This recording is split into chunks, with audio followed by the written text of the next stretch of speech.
My dad was in active addiction for 20 years and has been in recovery for 6, and I'm 27. So he was in active addiction really at the very beginning of my life. And so when I was really young, it was something that didn't impact his everyday life quite as much as it did as the addiction grew.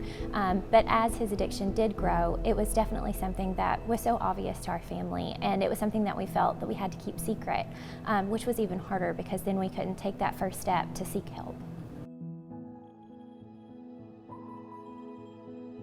So my dad was a public school teacher and a coach in a very small town, and we knew that him seeking help while he was employed as a public school teacher was just not an option. And so it wasn't until he lost his job and experienced incarceration that we were able to seek treatment for him, because before then we kept it so close to us because we were so afraid for anyone else to find out. It's just a lot of shame. It was just something that I didn't feel comfortable talking about, but I knew everybody talked about whenever I went outside the room.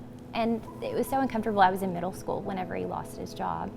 And so that was already a turbulent time in my life, for any middle school kid. But to have that on top of it, and to have my peers talk about my family life, which was very traumatic anyways, just from what I was going through, it was really difficult.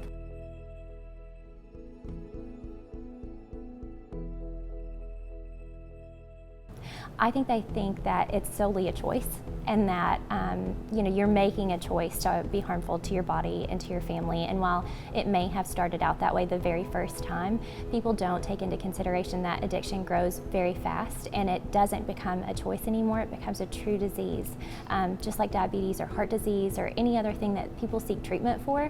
And we have to start looking at addiction that way so we can get treatment for folks and not blame them for what they're experiencing. I just want to express to everybody, you don't know what it's like to be in someone else's shoes until you've walked in them, and you'll never walk in somebody else's shoes. So just have compassion.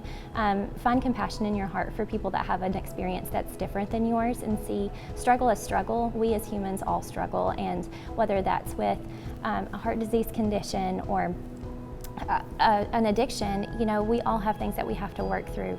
And just have compassion for the human race, for your fellow man.